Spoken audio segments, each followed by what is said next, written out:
This interview has been brought to you by the Parks and Recreation Department of Côte Saint-Luc. Well, hello. First, before we begin the interview, I would like to thank the Parks and Recreation Department of Côte Saint-Luc. And with me today is Mayor Mitchell Brownstein and City Councillor Mitchell Kujavsky. I am Anisa Cameron, and I am the Artistic Director of the Côte Saint-Luc Dramatic Society. Welcome. Great to be here. So we're going to talk a little bit about Côte Saint-Luc Dramatic Society, and I thought we could start it off by talking about the idea behind starting a dramatic society here in the city of Côte Saint-Luc. And I'd love to turn it over to Mayor Mitchell Brownstein, who really, he conceived it. So Mitch, maybe you could talk a little bit about that time and why you started to think about that. Right, well, as fate would have it, my children went to Bialik, and there was this amazing director there, Anisa Cameron, and we saw the wonderful productions she put on. And as a kid, I always loved theater, and I thought, what a great addition it would be for our city if we could have a theater program that would not only give an opportunity for participants, whether they be the actors or the production team, to be involved in something that they love, but also an opportunity for our entire community, not only Côte Saint-Luc, but even beyond, to participate and see all wonderful theater right here in our city, which is really something unique. We are the only city-based city program that offers a full theater experience. You know, there's a lot of wonderful community theater out there, but ours is supported by the city of Côte Saint-Luc, and it's unique, and we're in our 10th year. Yeah, we're going into our 10th season this year. So when, I believe it was 2010, when Mitchell Brownstein, who was then City Councillor Mitchell Brownstein, came and approached me at Bialik High School about developing a similar program to what we had at Bialik for the city of Côte Saint-Luc. And we made a proposal, put a pilot project together for City Council, and that's kind of where the Dramatic Society came from. In terms of the importance of the arts, and in particular, maybe both of you could speak to the importance of theatrical arts in a community setting. Why is it important? Why is it important for our municipal government to have a program like this in the city? We're really lucky to have Councillor Kujavsky, Mitch. We call ourselves the Mitches, who also really loves theater, and so does his wife Jordana, and they're both so involved in the everything we do. So I'll let Mitch go with that one. Yeah, so, well, that I could go on for an hour, but we were limited in time. I will say that my introduction to politics, in a way, and the reason I'm a city councillor, is kind of because of Dramatic Society, in that co-founder Anthony Housefather, now Member of Parliament Anthony Housefather, founder of Dramatic Society, along with Mitch and with Anisa, was in one of the shows, was, I believe, 7 years ago. Was it Bedtime Stories? It was Bedtime Stories, yeah. So my wife was in a scene with then Mayor Anthony Housefather, and got pregnant with my son at the time, or now my son, back then not quite son yet. And I then kind of stepped into her shoes when she took a step back from helping Anthony out with his campaign to become a member of Parliament. And it was kind of my little introduction to politics. So the reason I'm a city councillor is kind of because of Dramatic Society, in a way, a little backwards way, but for sure in a way. Yeah, what was the question? Remind me. Is why have a Dramatic Society as a part of the city, you know, as a program that is offered through the city? It is a unique thing that a lot of cities don't offer that. I'll say this, but before I met my wife, I'd seen a grand total of maybe 3 shows. I don't remember them. I think one of them was Phantom of the Opera. Since I met her, probably going on, I don't know, a couple of hundred. She's in the room. She can answer that better than me. But I'd say 200-300. I've been in a couple of shows myself. I've come to think of theater as almost a team sport. And people don't generally think of it like that. You know, you think of baseball and football and, you know, the sports. But in terms of being a team sport, theater it's not only physical, but it teaches teamwork, it teaches self-confidence, it teaches kids how to public speak. It's very, very important for, and my daughter has been in Siegel Center Academy. She's 8 years old. And she made a cameo appearance in our remount of Joseph at the Siegel Center last year as the very last sheep. Theater, in my opinion, is just as important, if not more important, than the quote physical sports that kids participate in as they grow up. It not only has the physical aspect, but it teaches them the confidence they need to grow in life and develop relationships, that people rely on you in the theater just as much or more than any team sport. And that's why it's important to have as part of our community. We're really lucky though, Anisa, and I have to say, and I really have to big shout out and thank you for Anisa, because what we have in Côte Saint-Luc not only is this wonderful program, but it's a real family that's been created. And the people that are involved really feel special. They feel that they're taken care of by Anisa, the production team, and by each other. And that spreads all the way from their seniors, because we have people that are participating in our program well into their 80s, and then we have kids in our program. So we have the full spectrum. And everybody really takes care of each other. And it's really about, like Mitch was saying, it's not just a team, but it's really a family. And we are there for each other, and we help, and we build character. We help each other excel in our careers and in our personal life, in our relationships with our families. And even now, during these difficult times, we have an opportunity for this family to stay together, even though we're apart in so many ways through the Dramatic Society, and feel connected.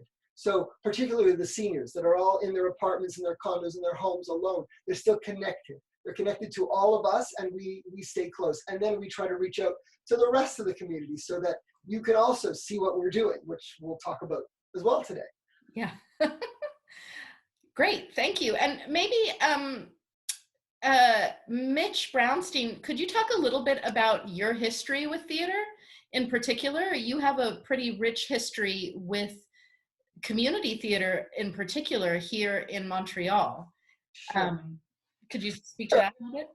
When I was a young age, my brother was at the Dorothy Davis and Violet Walters Children's Theater, and I would go see him at Victoria Hall, and I thought that was really cool. They always put on these fairy tale shows like Aladdin or Snow White and the Seven Dwarfs.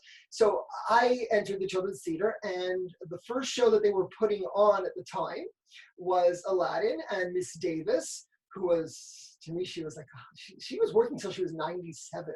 I mean, this is a great field where you can work forever, Anisa. Anyway. Lady, even at the time when I was a kid, she came over to me and she said, Mitchell, I have a great opportunity for you. Your brother is the front of the camel and you can be the back of the camel. So that's where it started, as the ass of the camel.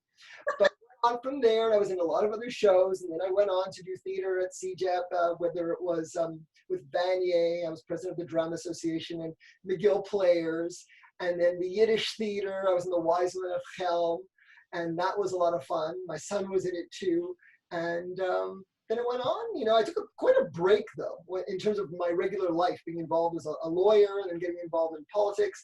So there was a period of time where I was out of it, and I really got back in with the Côte Saint-Luc Dramatic Society over the last 10 years, and it's been great. It's really been Mr. Mayor.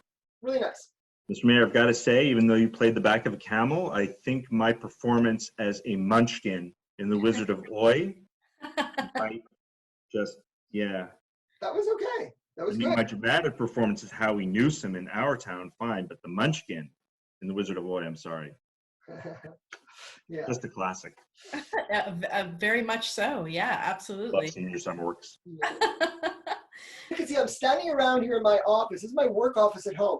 And around me, I have all the posters all the way from like Grease and Hairspray and Little Shop of Horrors and Catch Me If You Can, and if I move my camera, you'll see I even have Joseph. I don't know if you can see it in Fiddler on the Roof. So, yeah, I like looking at that stuff. It reminds me of all the good times we've had. Mm-hmm. And it's really great. I think what's really unique for us as a community theater, and for anybody who's doing kind of independent or amateur theater, is that we have this opportunity to produce our show, like our summer musical, we get to do quite a long run. We get to perform 21 presentations of a show, which normally you might get to do 8, maybe if you're lucky, you know. So that really lends to us becoming a really tight-knit family during the time of the production, to be able to really see these people every day for a month while we run a show, which is a 3-week run is really what a professional run is for a production.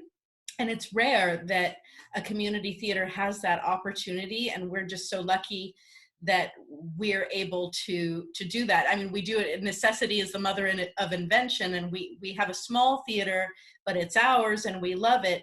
But in order to make our money back, we have to do all of these, a long run of the production. But I find that just a great joy to be able to come into the theater every day for 3 weeks and put the show on 21 times is so much fun.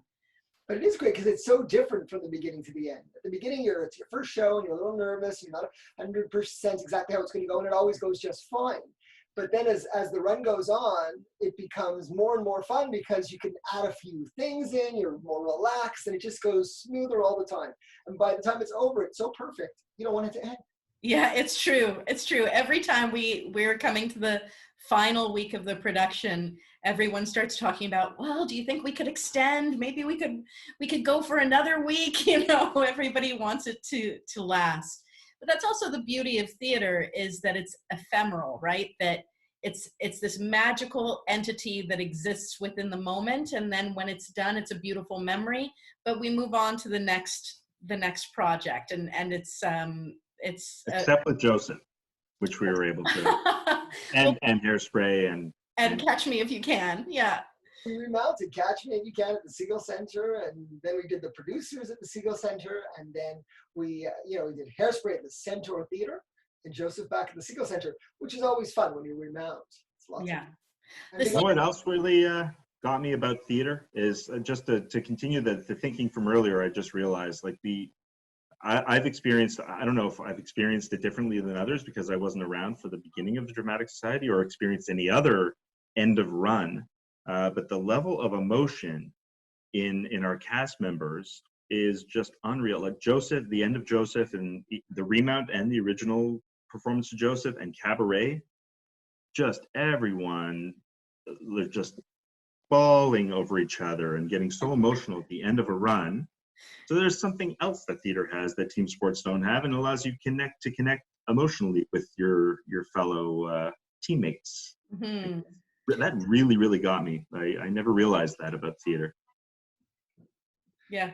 We all rely on each other a lot, and you get really close, which is nice. Yeah. Really great. And we've done a lot of great stuff. We should talk about Fancy Nancy and the Senior Summer Works project.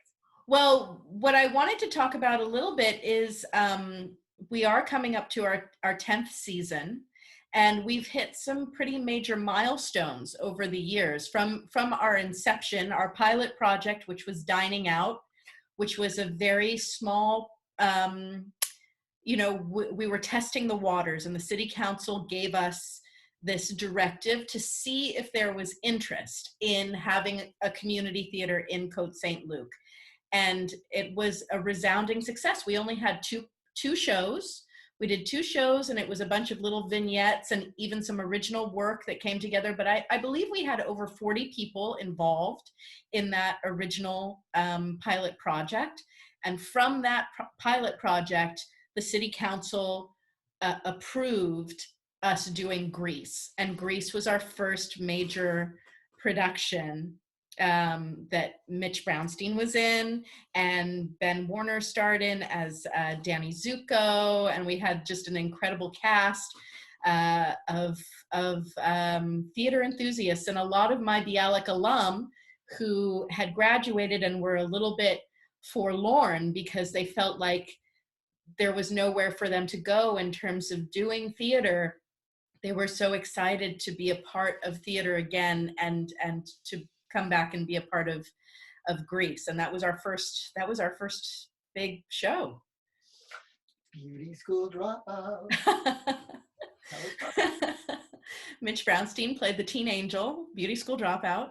And then and then, you know, from there, from the success of Grease, which only was the first, as it was our first big production, we only had 9 performances for a musical. That was like our first thing.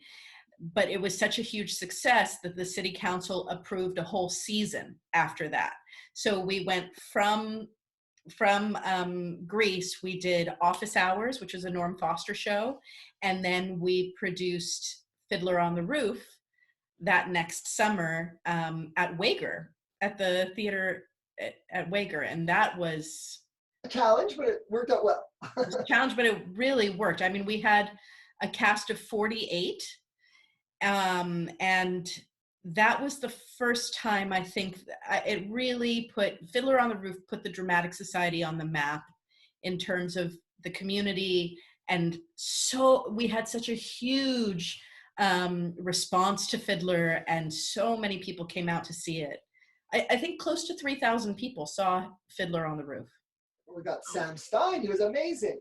Sam Stein, yeah. I must admit, Poster. I sadly did not see Fiddler.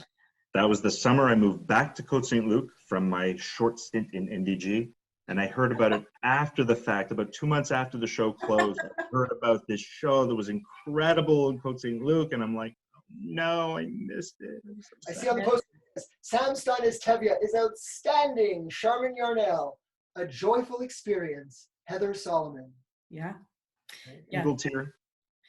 And then that next season, we went on to produce another Norm Foster, which was Bedtime Stories, which Jordana was in, Mitch Kujavsky's wife, and Mitch Brownstein was in, as well as now our MP, Anthony Housefather, was also in that show. And then after that, we produced Catch Me If You Can, which was the first time that Catch Me If You Can was in Canada. And then that next season, we did Hairspray.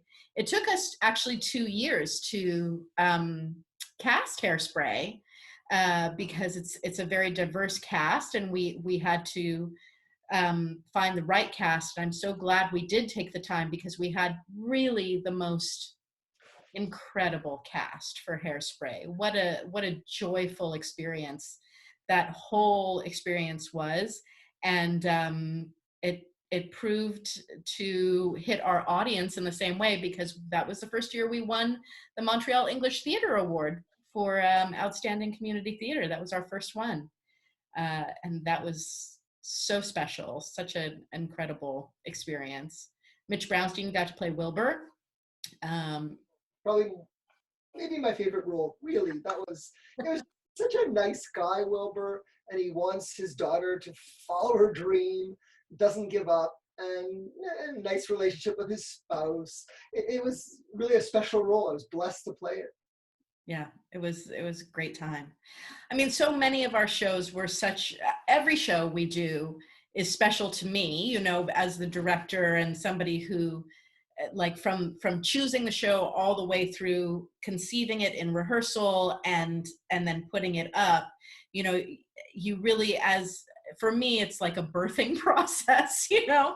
And so each of these shows are like my children, and so they all have special places in my heart. But there are moments throughout our history as a Dramatic Society that are really like these milestone moments. I would say collaborating with the Siegel Center and putting on the producers at the Siegel Center for Performing Arts was another big milestone for us. And from that, the Siegel Center asked us to put together Fancy Nancy, which was our first foray into theater for young audiences. And that really paved the way for what we're doing now, where we try to include a couple of things every season that are specifically targeted at young audiences. Maybe Mitch Kujavsky, you could speak a little bit about that.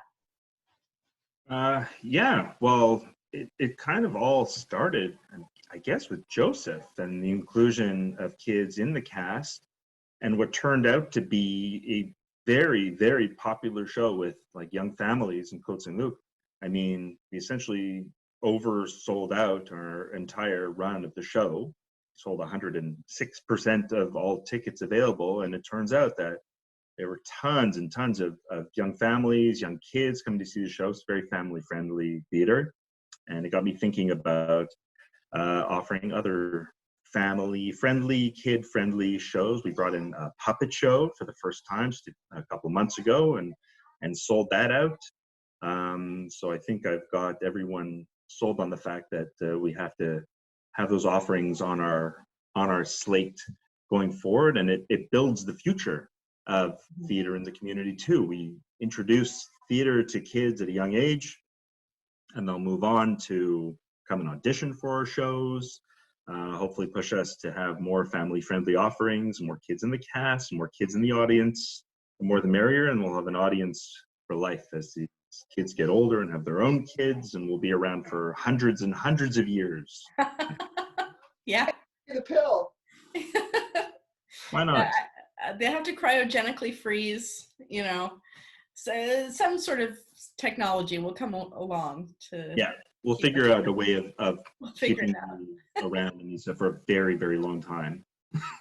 I think another great aspect of the Dramatic Society that we haven't spoken about yet is our senior summer works, which was an idea that Ari Sterlin, who was an alum of mine from Bialik High School, who came and worked with me in the Dramatic Society. She was in many of our shows. She became assistant choreographer for many of our shows. And then as she also stage managed one of our shows. And she came to me with this idea of producing one show a year that was specifically created for and performed by our senior population. And as soon as she came to me with the idea, I said, yes, let's do it. We brought it to Mitch Brownstein, and the Senior Summer Works was born. And Ari Sterlin, she wrote a parody musical for our seniors, and then cast it, directed it, choreographed it, ran the show, and it's one of our most popular programs within the Dramatic Society. Right. People love to be in it, and people love to go see it. It's really fun. And it's not only seniors, some junior seniors likes to be in it too. Junior seniors and children too love to be in the Senior Summer Works.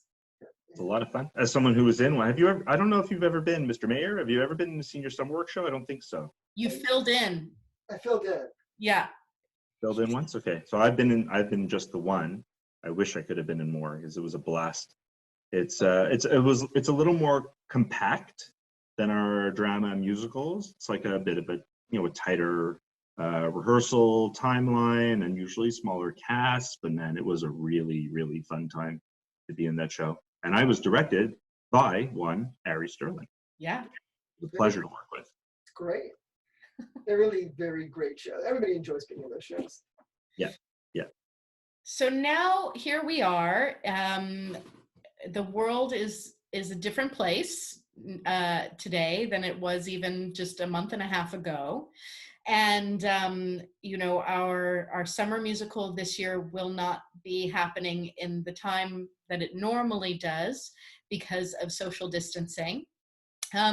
So what can we do as a theater company to maintain connection with our audience and with so many people that have been wonderfully involved over the years? And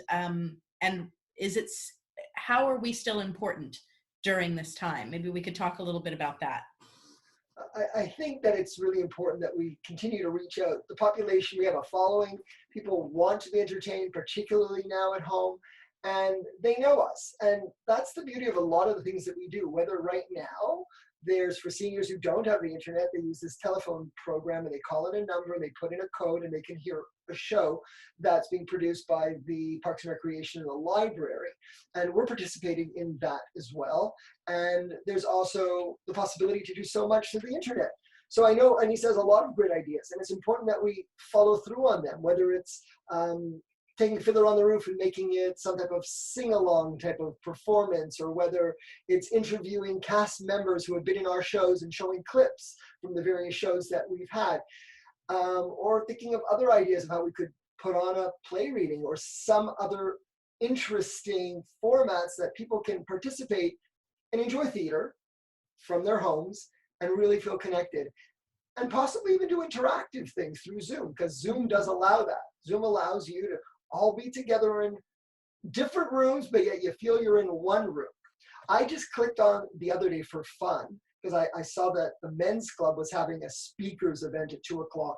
So I clicked on it too, on the link, and there were 88 people. 88 people. I had to go through the screens and pass them by to see 88 people's faces. And there was a person chairing the meeting, and people got the opportunity to comment. And there were 88 people in the room. So they weren't in that room. You felt like you were all together. So there's so many things we can do. And we'll definitely keep on trying. Technology is great these days. I mean, Dramatic Society, fine, we can't have our live performances for the time being, but we did a gravy on the side just the other day, which was fabulously entertaining. Almost 3,000 people have viewed it. Yeah. Amazing. And I come home, I do my grocery thing. We're helping out seniors in the community with groceries locally, and I'll get home and at 5 o'clock and I'll walk in the door and my wife is singing. What is happening right now? She's participating in Nick Burgess's sing-along through, I guess, I don't know who's organizing it, through Siegel Center, I think. Center, yeah. Mm-hmm. Coast Saint-Luc Dramatic Society alumni. So there are plenty of different ways, including perhaps live performances that we can bring maybe to seniors, obviously following social distancing, physical distancing, trying to bring like live shows to the senior homes if we can on a limited basis. And if they don't have access to technology or don't know how to use it, we're trying to figure out different ways of connecting seniors somehow, whether it's a scheduled kind of iPad rotation and setting up internet at the senior homes who people who aren't connected, to give them access to things that we have planned and are still don't even know that we're planning. They're still locked up in the brains, but we're always thinking and always trying to come up with different ideas so we can keep people entertained and help seniors who may be isolated to become less isolated and feel more connected to what they had before.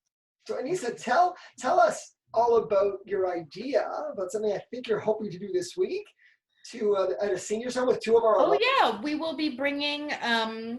Cutler. Last week we interviewed Que Sera, which is Joanne Cutler, Merv Midling, and Nick Burgess. And this week, on Thursday, we will be bringing Joanne and Merv to B'nai B'rith House to do a live concert outside of the senior home.